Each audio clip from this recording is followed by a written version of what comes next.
Hello, thank you for watching Bible Words in Hebrew. My name is Elske Vaal and I am a Dutch teacher. Today we are going to look at the word Hadar, and we start with Psalm 29 verse 4. In Psalm 29 a lot is said about the voice of God, and we're going to look at verse 4. The voice of the Lord is powerful. The voice of the Lord is full of majesty. And today we'll focus on the word that is translated here as majesty. For the people who know a little bit about Hebrew grammar, in the left corner I show how the word is spelled in this text, a bait for in or with majesty. Well, then I looked in my dictionary and I found the following meanings for the word Hadar: elevation, pride, highness, splendor, or glory. And I guess you noticed that majesty is not one of the translations that this dictionary gives, but King James, the King James Version has majesty. It's not a problem. It only goes to show how wide Hebrew words are. We can put a lot of English words on this one Hebrew word, and every Hebrew word has a lot of colors, a lot of different elements to it. And when we put a light on one word and look it up in different Bible verses, we get to see a lot of the beauty of the words. So, word connections. My PowerPoint did not really work with me today. Usually I have the Hebrew on the left and the translation on the right, but we go like this today. Hadar is a verb, and a lot of Hebrew words stem from a verb. And the verb that our word Hadar stems from is Hadar. And, you see it has the same characters, and there's only a very small difference in vocalization. The verb means to adorn, to honor, or to be honored. And then one other word connection, Hadas, only the last letter is different, and then we may suspect some connection between the words. Hadas means myrtle, which is an evergreen plant, and it remembered me of Hadassah, which is the Hebrew name for Queen Esther. And Esther, as we all know, was very, very beautiful. The characters of Hadar. The first character is the He. He has a numerical value of 5, and He means opening or upper window.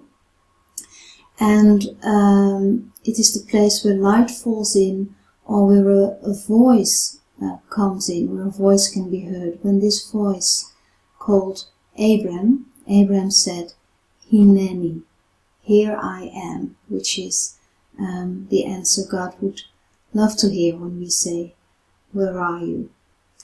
He is very special because it appears twice in the 4-letter name of God.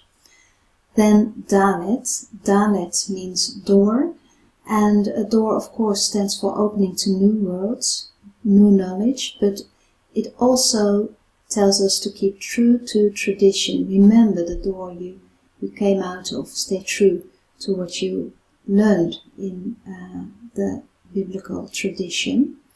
And the last letter of Hadar is Resh.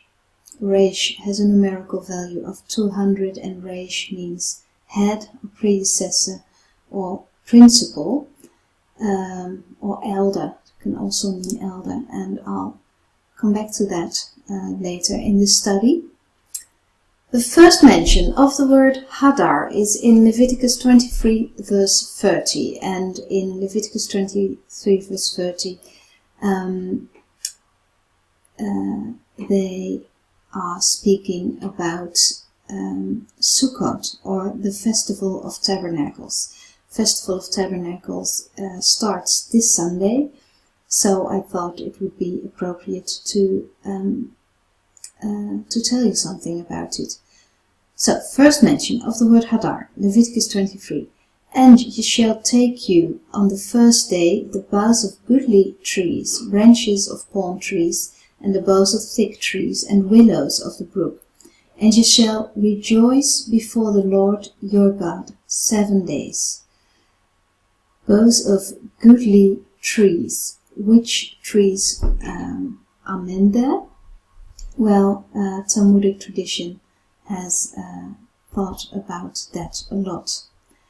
The 4 species that are important in the biblical or Jewish Festival of Tabernacles on Sukkot are derived from Leviticus 23 verse 40, and the goodly trees are in the tradition the etrog. It's like a citrusy fruit, and an etrog has a good taste and good smell. Then we have the palm. It has taste but no smell. And then hadas, myrtle, we already saw this, has good smell but no taste. And then willow has no taste and no smell. Well, the Hebrew word for palm is lulav. Maybe you heard it somewhere. A lulav is a bundle of kind of a bushel and an etrog, and it's used in the celebration of Festival of Tabernacles, and it's very symbolic. Those 4 species, they represent kinds of people. Etrog, all people must strive, I think, to be an etrog. Etrog are people who study Torah and who do good deeds. So they taste good and they smell good. The palm are the people who study Torah but have no good deeds. Hadas,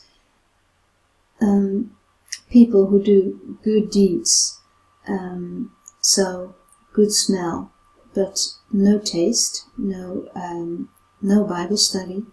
And then the willow has no taste and no smell, so these stand for the people who do no Bible study and no good deeds. All 4 of them belong together, and all 4 of them join in the celebration of the Festival of Tabernacles, and I think that's quite special. I think it tells you that no one is left out. In an old book I found, I encountered this picture, and it's a boy with the lulav with the 4 species.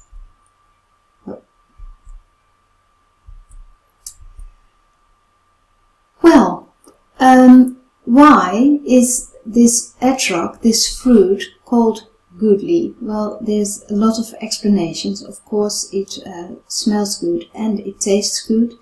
It also stays on the tree for a long time, and all the new fruits are mixed together.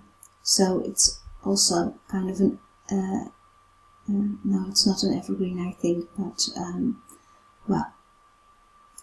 Then, on the Festival of Tabernacles, for Jewish men, it is very important to have a nice, beautiful etrog. When you are in Jerusalem for the Festival of Tabernacles, you can, or just before that, you can find a lot of etrog on the market, and you can see people, men, even with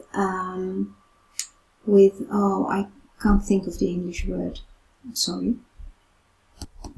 I found it with magnifying glasses to see if the etrog is really pure and beautiful. The booth or the tabernacle, so to say, is made very beautiful. It's important to make it as beautiful as you can on the inside, so that you can make your guests feel at home. And hospitality is a very, very important, on the Festival of Tabernacles. Maybe you know the movie, maybe you don't. The movie Ha'ushpizim is on YouTube. The movie is in Hebrew, but it has English subtitles. It is a very, very warm and beautiful movie. It's about Sukkot in Jerusalem, and it's a very nice story. You should, if you can find the time to watch it next week somewhere during the Festival of Tabernacles, I think you should. Well, some other places where the word Hadar can be found. This is about how God has created man, for thou hast made him a little lower than the angels, and hast crowned him with glory and honor. Here Hadar is translated with honor, and it's talking about us, about how we as people are created. And then Proverbs 20 verse 29, the glory of young men is their strength, and the beauty of old men is the grey head. Well, I guess I'm becoming more beautiful every day then. But I thought, of course we can see the resh in this verse, the verse for elder, for principal, for people that go before.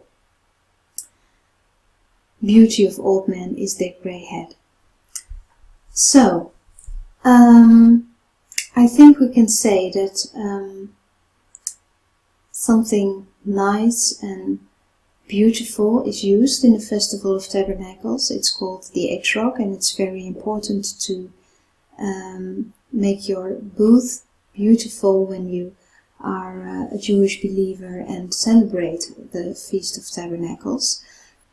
I think we can also learn from this. I think we all know that we feel happy when we are surrounded with beautiful things, and of course we don't need a lot of money to make our surroundings beautiful.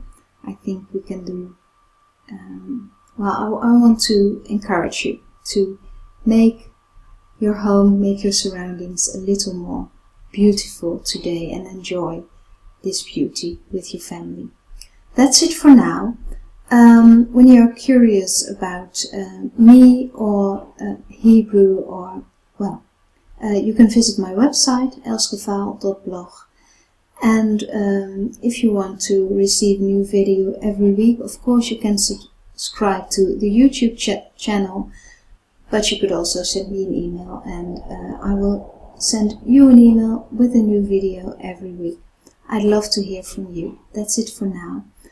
For now, have a very good weekend, a peaceful Saturday, and have a good Sunday.